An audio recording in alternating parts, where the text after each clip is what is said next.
আসসালামু আলাইকুম রহমতুল্লাহ। আশা করি সবাই অনেক অনেক ভালো আছেন।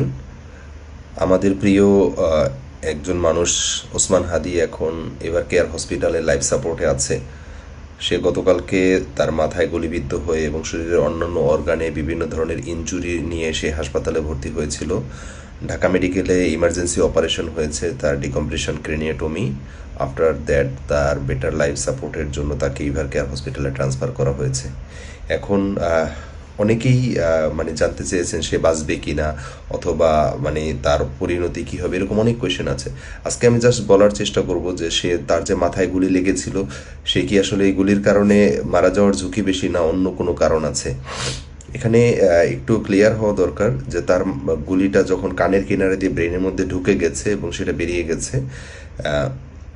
এতে তার ব্রেনের যে অংশটা ইনজুরি হয়েছে সেটা হলো ব্রেন স্টিম। ব্রেন স্টিমটা আমাদের এই যে মাথার যে ভল্ট আছে নিচে, যে ব্রেনের মূল অংশ যাকে সেরেব্রাম বলে, সেরেব্রামের একদম নিচে থাকে এবং আমাদের পিছনে যে স্পাইন বা মেরুদণ্ড আছে, যে স্পাইনাল কর্ড, এর সাথে কানেক্টেড থাকে। এই অঙ্গটা আমাদের শরীরের গুরুত্বপূর্ণ বেশ কিছু কাজ করে, যেমন আমাদের ইনভলান্টারি, যেমন আমি রাতের বেলা যখন ঘুমায় থাকি, আমি যে নিঃশ্বাস নিই, আমি কি তখন জেগে থাকি? আমি তো ঘুমায় থাকি। তাহলে এই ইনভলান্টারি এই রেসপিরেশনটা কে নিচ্ছে? এই আমাদের এই মিড ব্রেন থেকে যে সিগন্যালটা আসতেছে সেখান থেকে নিচ্ছে। অথবা ধরেন আমি যে যখন এই আমাদের 24 ঘন্টা আমাদের যে হার্ট পাম্প করতেছে, এটার জন্য যে সিগন্যালটা, এই সবগুলোই ব্রেন স্টিম থেকে আসতেছে। তার মানে আমাদের বডিতে কিছু ইনভলান্টারি ওয়ার্ক আছে যেটা 24 আওয়ার চলতেছে। এই ইনভলান্টারি ওয়ার্কগুলো মূলত এই ব্রেন স্টিম থেকে আসে। সুতরাং কোনো কারণে ব্রেন স্টিম ইনজুরি হলে, যদি বেশি ইনজুরি হয়, ইনজুরি বলতে তো এর অনেকগুলো গ্রেড আছে, বেশি ইনজুরি হয়, তাহলে এটা যদি শাটডাউন হয়ে যায় বা টোটালি নষ্ট হয়ে যায়, তাহলে এই ইনভলান্টারি ওয়ার্কগুলো টোটালি বন্ধ হয়ে যেতে পারে। এই ইনভলান্টারি ওয়ার্কগুলো যদি টোটালি বন্ধ হয়ে যায়, তাহলে তো মানুষ তখন ক্লিনিক্যালি ডেড হয়ে যায়।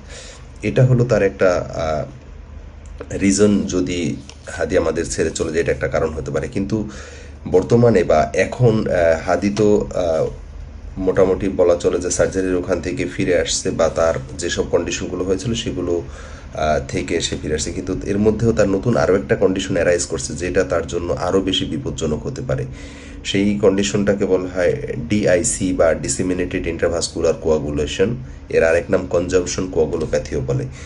আমাদের শরীরের মধ্যে আমরা জানি যে কোনো জায়গায় যদি কেটে যায়, তাহলে একটু ব্লিডিং হওয়ার পরে সেই জায়গাটায় একটা মানে রক্তের চাকার মতো তৈরি হয়ে রক্ত বন্ধ হয়ে যায়। মানে আমাদের শরীরের মধ্যেই কিছু ছোট ছোট প্রোটিন আছে যারা এই আমাদের শরীরের যে কোনো জায়গায় কেটে গেলে রক্ত বন্ধ করতে সাহায্য করে। এটাকে কোয়াগুলেশন পাথওয়ে বলে। এটা শরীরের জন্য একদম নর্মাল প্রসিডিউর। কিন্তু আমাদের শরীরের মধ্যে যদি এমন কোনো ট্রিগারিং ফ্যাক্টর তৈরি হয়, মানে যেই ফ্যাক্টরগুলোর স্টিমুলেশনে শরীরের মধ্যে এই রক্ত জমাট বাঁধা অস্বাভাবিক এবং অনিয়ন্ত্রিত হারে ব্লিডিং হতে পারে, মানে যদি অস্বাভাবিকভাবে এরকম কোয়াগুলেশন হতে পারে, তাহলে কি হবে, শরীরের মধ্যে যে ভিতরে রক্ত আছে সেই রক্ত জমাট বেঁধে যাওয়ার সম্ভাবনা আছে। এই ছোট ছোট ক্লটগুলা আমাদের শরীরের বিভিন্ন রক্তনালী দিয়ে প্রবাহিত হয়ে ছোট ছোট যেসব রক্তনালীগুলো আছে সেগুলোকে ব্লক করে দেয়। কারণ রক্ত জমাট যেটা, সেটা একটা সলিড পদার্থ, তো সেটা যখন আমাদের বিভিন্ন অর্গানে যাবে, সেই অর্গানগুলোকে ব্লক করে দেবে, সেই অর্গানগুলো ড্যামেজ হওয়ার ঝুঁকি থাকে। এই ডিআইসিটাই হলো এখন ওসমান হাদির জন্য সবচেয়ে বড় চ্যালেঞ্জ। এবং সমস্যা হলো, ডিআইসি যখন হতে যায় বা হয়ে যায়, তখন কি হয়, এই এক্সেসিভ পরিমাণ কোয়াগুলেশন হয়ে যাওয়ার ফলে শরীরের মধ্যে যে ক্লটিং ফ্যাক্টরগুলো আছে, এই ক্লটিং ফ্যাক্টরগুলো ওভার ইউজ হয়ে যায়, যার ফলে ক্লটিং ফ্যাক্টরের ডেফিসিয়েন্সি হয়, শরীরের বিভিন্ন পার্ট থেকে এক্সেসিভ পরিমাণে ব্লিডিং হওয়া শুরু হয়। তখন দেখা গেল যে এই যে কেটে যাওয়ার থেকে ব্লিডিং না, তখন ইন্টারনাল ব্লিডিং হওয়ার ঝুঁকি অনেক বেশি থাকে। ওসমান হাদির জন্য সবচেয়ে ঝুঁকির কারণ হলো এটা। কারণ গতকালকে 12 তারিখে যখন ইভার কেয়ার হসপিটালে তাকে ভর্তি করে, তার রক্তের হিমোগ্লোবিন ছিল 10, সেটা কিন্তু আজকে সেটা নেমে এসেছে 7-এ। তার মানে তার ইন্টারনাল কোনো ব্লিডিং হচ্ছে কিনা সেটাও একটা কারণ হতে পারে। অথবা তার অনেক সময় যদি তাকে এক্সেসিভ পরিমাণে স্যালাইন দেওয়া হয়, বডিতে ডাইলিউশন হয়ে হিমোগ্লোবিন কমতে পারে। কিন্তু কিছু ফ্যাক্টর আছে যেই ফ্যাক্টরগুলো এই ডিআইসি তৈরি করার জন্য প্রভোগ করে অথবা ট্রিগারিং ফ্যাক্টর হিসেবে কাজ করে। তার মধ্যে একটা অন্যতম কারণ হলো মেজর ট্রমা। গতকালকে ওসমান হাদির মাথায় ইঞ্জুরি হয়েছে, তার চেস্টে ইঞ্জুরি হয়েছে, পায়ে ইঞ্জুরি হয়েছে এবং শরীরের অন্য অন্য জায়গায় বেশ কিছু। এই মেজর ট্রমা একটা ট্রিগারিং ফ্যাক্টর হিসেবে কাজ করে ডিআইসি ডেভেলপ করার। এছাড়াও অন্যান্য বেশ কিছু ফ্যাক্টর আছে, যেমন শরীরে যদি অন্য অর্গানে সিভিয়ার ইনফেকশন হয়, সেটা রক্তের মধ্যে এরকম করতে পারে।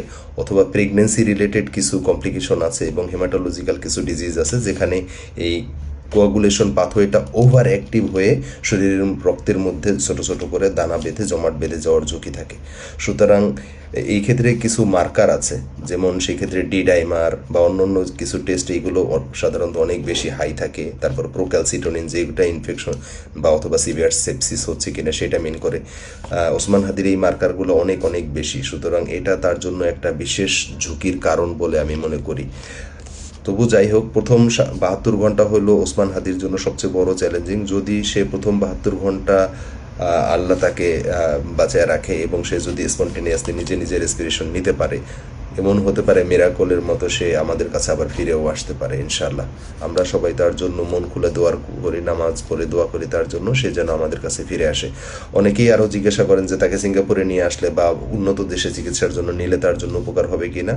সবাইকে আমি বলবো যে একটু ধৈর্য ধারণ করেন। প্রথম 3 দিন অ্যাটলিস্ট তাকে অবজারভেশনে রাখতে হবে যে তার বডি যে স্ট্যাটাসগুলো আছে সেইগুলো মোটামুটি স্টেবল হয় কিনা, কারণ এই কন্ডিশনের মধ্যে তার জন্য মুভ করাটাও আরও অনেক বেশি ঝুঁকি, বিশেষ করে যখন প্লেনে করে কোথাও জার্নি করবে, তার ব্যারোট্রমার ফলে আরও বেশি ইন্টারনাল ব্লিডিং হওয়ার রিস্ক থাকে। আশা করি সবাই বুঝতে পেরেছেন। সবাই ভালো থাকবেন। আসসালামু আলাইকুম রহমতুল্লাহ।